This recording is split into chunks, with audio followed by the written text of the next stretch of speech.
मैं जब class 10th में था तो जो काम के लिए मुझे 6 से 7 घंटे लग रहे थे वो काम मेरे दोस्त 3 घंटे के अंदर कंप्लीट करते थे। और जब टेस्ट का रिजल्ट आता था तो मेरे मार्क्स कम होते थे, उनके मार्क्स ज़्यादा होते थे। ऐसा क्यों हो रहा था? उसका एक मेजर प्रॉब्लम बच्चों ये था कि जब मैं टेस्ट में लिखने जाता था तो मैं आंसर्स पूरी तरह से रिकॉल नहीं कर पाता था। मतलब जो आप याद, रिकॉल का मतलब ये होता है कि आप जब एग्जाम्स में आंसर लिखते हैं तो जितना आप पढ़ के गए उसका पूरी तरह से आपको याद नहीं है। जबकि मेरा दोस्त वो जैसे पढ़ के आता था पूरा का पूरा जेरोक्स वैसा ही आंसर लिख कर आता था। तो बच्चों आज मैं तुम्हें 5 ऐसे प्रैक्टिकल तरीके बताऊंगा जिससे आप अपनी मेमोरी को बूस्ट कर सकते हैं और आप अपनी रिकॉलिंग कैपेसिटी को बढ़ा सकते हैं। तो सबसे पहले तो मैं ये बोल दूं कि वीडियो लंबी होने वाली है। अगर वीडियो लंबी होगी तो भागना नहीं है। 1.5 पर देख लो चलेगा, पर भागना बिल्कुल नहीं, क्योंकि आपको वीडियो के एंड में ये मालूम पड़ेगा कि आप जो स्क्रीन के सामने बैठे हैं आपको ये मालूम पड़ेगा कि आपको किस तरीके से याद हो सकता है। तो सबसे पहले बच्चों मैं अपनी 10th की स्टोरी बताता हूँ। क्लास 9 तक मैं कभी टॉपर नहीं रहा। क्लास 10th में आने के बाद मैंने अपने स्कूल में फर्स्ट रैंक हासिल किया। जब मैंने अपनी स्कूल में फर्स्ट रैंक हासिल किया तो ऐसा मैंने क्या किया 10th स्टैंडर्ड में अलग, जो मैं क्लास 9 तक नहीं कर रहा था। क्लास 9 तक भी मेहनत कर रहा था, क्लास 10th में भी तो मेहनत ही कर रहा था, पर मैंने मेहनत करने का तरीका बदल दिया, यानी कि आंसर्स को याद करने का तरीका बदल दिया। किया गया मैंने आंसर्स को याद करने के लिए सबसे पहले मैंने कुछ टेक्निक्स को अपनाया जो मैं वन बाय वन अब आपके साथ शेयर करूंगा। तो सबसे पहले जो है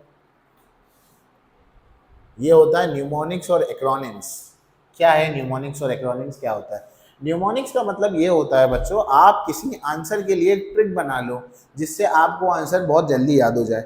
आपने जैसे कि एग्जाम्पल के तौर पर पीरियोडिक टेबल में आपको स्टार्टिंग के 1 से लेकर 20 तक एलिमेंट्स याद रखने क्लास 10th के लिए, है ना? तो उसका एक न्यूमोनिक्स होगा जो आपने कहीं ना कहीं सुना होगा। जैसे कि मैं अपने क्लासरूम में बच्चों को याद कराता हूँ, hi hello Leena Beena broad cashew nut on Friday night Sunday morning ASPS कैक्सी। इससे बस मिनटों में याद हो गए, 20 एलिमेंट्स याद हो गए और आपने लिख दिया। तो न्यूमोनिक्स ये काम करता है। तो आप कुछ भी न्यूमोनिक्स बना सकते हैं। जैसे कि यहाँ पर मैंने सोलर सिस्टम की जो प्लैनेट्स है उन सबके देखो यहाँ पर नाम लिखे हुए हैं, Mercury, Venus, Earth, Mars, Jupiter, Saturn, Uranus, Neptune. अब इन सबको याद करने से बेहतर है मैंने एक सेंटेंस को याद कर लिया, my very educated mother just served us nachos. M से मर्क्यूरी आ गया, वी से वीनस, ई से अर्थ, एम से मार्स, जे से जुपिटर, एस से सैटर्न, यू से यूरेनस, एन से नेपच्यून। बराबर? तो इस तरह से न्यूमोनिक्स अगर हम बना लें तो चीज़ों को जल्दी याद किया जा सकता है। और सिर्फ साइंस में नहीं, बहुत जगह पर आप न्यूमोनिक्स बना सकते हैं। एक बार आपने न्यूमोनिक्स बनाना शुरू किया ना बच्चों, आपके एग्जाम्स में चीज़ें आपको बहुत जल्दी याद होगी। एग्जाम्पल के तौर पर मैं आपको एक क्वेश्चन देता हूँ, बताना ये क्या है। मैं बोल रहा हूँ नाटू कोत्री, नाटू कोत्री, ये क्या है? कमेंट सेक्शन में बताना इसका साइंटिफिक नेम क्या है। आपने साइंस में पढ़ा है, मैं अपनी ऑफलाइन क्लास में यही बताता हूँ। फिर से बोलता हूँ, नाटू कोत्री। ओके, अब चलते हैं आगे। नेक्स्ट आते हैं विजुअलाइजेशन पर। विजुअलाइजेशन का मतलब क्या होता है बच्चों? आप जो भी पढ़े उसको विजुअलाइज करें। अगर आप विजुअलाइज करेंगे तो शायद आपको आंसर्स जल्दी याद हो जाएंगे। एग्जाम्पल के तौर पर आप मराठी का स्वमत पढ़ें और आपको वो स्वमत याद नहीं हो रहा, तो आप क्या करें, उसको विजुअलाइज करें, अपने माइंड में वो सिनेरियो बना ले कि हाँ ये ऐसा स्टोरी चल रहा है, ये ऐसी बातें हो रही है, तब आप आंसर्स लिख पाएंगे। एग्जाम्पल के तौर पर जब मैंने 2010 में 10th दी थी तब वहां पर मराठी के पेपर में कुछ 17 ब्रीफ्स आते थे। तो वो 17 ब्रीफ के अंदर है ना बच्चों, अब कितना कितना कौन याद रखेगा? तो मैं हर आंसर जो ब्रीफ होता था उसको विजुअलाइज कर लेता था कि ये सिनेरियो है, और जितने कीवर्ड्स होते थे उसको हाईलाइट करके बार बार पढ़ लेता था, जिससे होता था मेरे कीवर्ड्स भी नहीं छूटते थे और पूरा विजुअलाइजेशन होने से ब्रीफ का लेंथ भी बढ़ जाता था।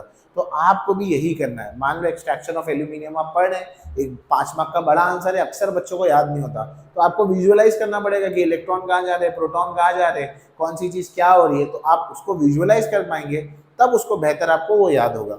यहाँ पर एक डायग्राम है, आपने 9th करंट इलेक्ट्रिसिटी में डायग्राम देखा होगा। अब वायर के अंदर जब हम इलेक्ट्रॉन को विजुअलाइज कर पाएंगे तब बेहतर हम समझ पाते हैं कि इसमें सेल या बैटरी लगाएंगे तो वायर इलेक्ट्रॉन जो है वो कहाँ से कहाँ मूव करेगा। तो ये हो गया विजुअलाइजेशन की टेक्निक आपके लिए। नेक्स्ट जो है आपके लिए ये 2 पार्ट है, chunking of information and teach what you learn. ये बड़ा इंपॉर्टेंट है, इंफॉर्मेशन को चंक्स में याद रखना, पॉइंट्स में याद रखना, तो आपके लिए बड़ा आसान होगा। अगर गौर करेंगे आप किसी बैनर पर या किसी चीज पर गौर करेंगे, देखो फोन नंबर कैसे लिखा होता है। एक फोन नंबर कैसा होता है, 10 डिजिट का फोन नंबर होता है। तो लोग क्या करते हैं, स्टार्टिंग के 3 फिर 3 और ये लास्ट 3 लिखते हैं। तो इस तरीके से आप भी कर सकते हैं, है ना। अगर आप इन्फॉर्मेशन को तोड़ तोड़ के चंक्स में याद रखेंगे तब आपके लिए बेहतर होगा। चंकिंग में याद रखने से क्या होता है, जल्दी रिकॉल होता है, इसीलिए आंसर्स को पॉइंट में याद रखा जाता है, इकट्ठा नहीं, इसलिए पॉइंट वाइज ही आंसर पढ़ें। नेक्स्ट, जो भी आप पढ़ लें वो किसी को पढ़ा दें भाई। मेरे टीचर थे क्लास 10th में, वो यही कहते थे अगर मैथ्स का कॉन्सेप्ट अच्छा करना है ना कि तो किसी और को पढ़ा दो। तो मन में ये सवाल आता था, सर उससे मेरा टाइम तो कम हो जाएगा, उसको तो आ जाएगा पर मेरा टाइम वेस्ट हो जाएगा। पर एक्चुअली में ऐसा नहीं था, क्योंकि जब मैं किसी को पढ़ाऊंगा तो मेरा कॉन्सेप्ट एक तो रिकॉल होगा और दूसरा मेरा कॉन्सेप्ट क्या हो जाएगा, पक्का हो जाएगा।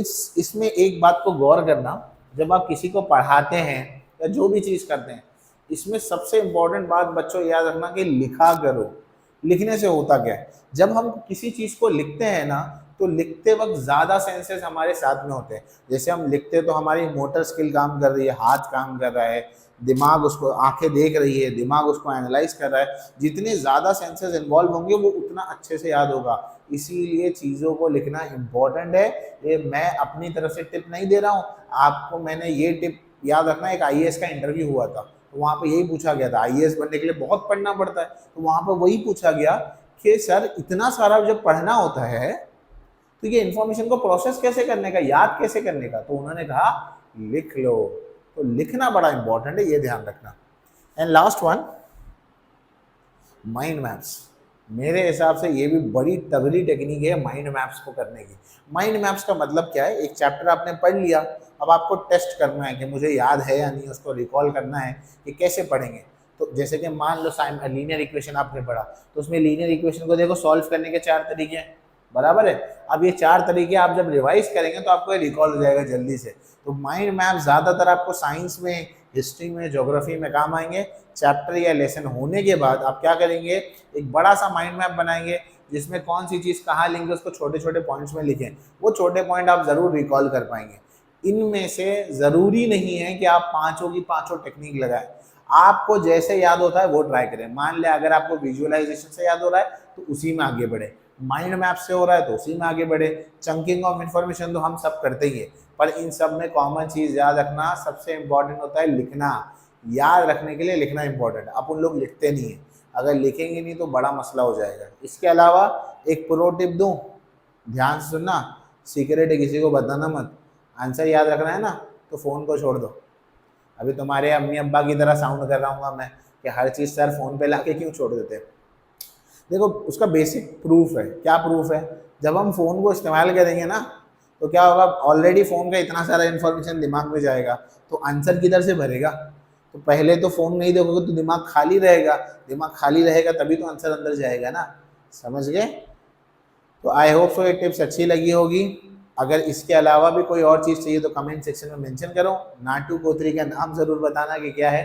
वीडियो अच्छा लगा तो लाइक करो, चैनल को सब्सक्राइब करो। Till then keep working hard, all the best.